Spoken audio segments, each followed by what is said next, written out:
guys ready? Yes, yeah, I'm so ready. So ready. Kakain na tayo. Buksan.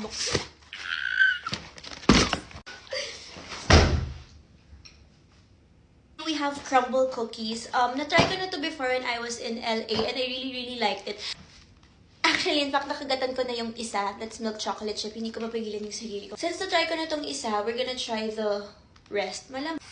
It smells so good. So, ano ba? Anong unahin ko? This one, cookie dough. I think this is cookie dough. Let's try it. This is my angle. Dito tayo kagad.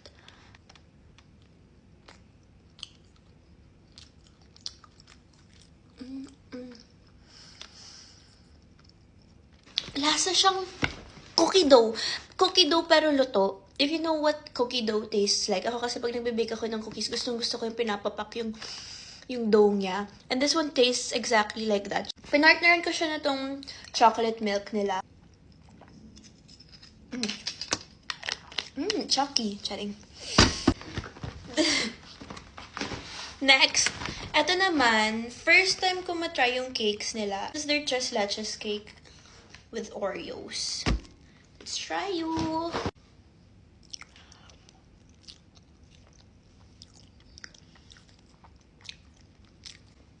Matamis. You're too much for me. You're too much. It's not you, it's me. I swear. I'm so sorry. I think this is their... Oh, I'm so excited for this. This is what they call their French toast cookie.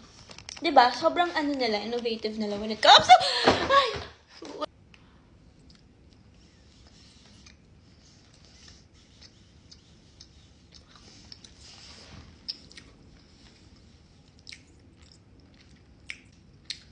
Hindi ko napipilitin yung sarili ko, sorry, but... Okay, this is their vanilla crumb cake. I'm so excited for this because I really like vanilla. And vanilla is my favorite. Ayan!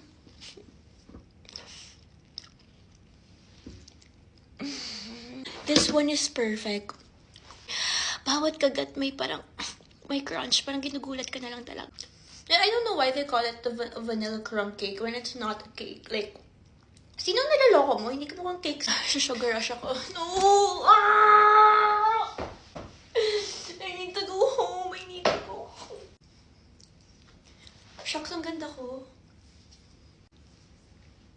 Okay, next. Mag-glimmer na ako. Yan, magsalamin ka. Ito naman, parang may peanut butter siya sa loob. And then like the last one, medyo maalat siya. So medyo nababalance out niya yung sweetness niya. Nerdy. Na cookies or cakes. Ano ba? Ano ba yan? Katok ng katok. Nga.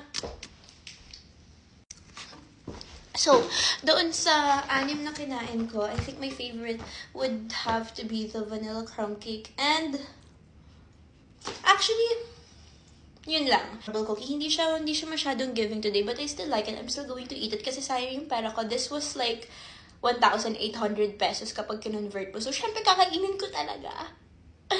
May kamahalan eh. We're going to eat it. So, this is going to be my breakfast, lunch, and dinner for the next 4 days. And yun lang. Thank you so much.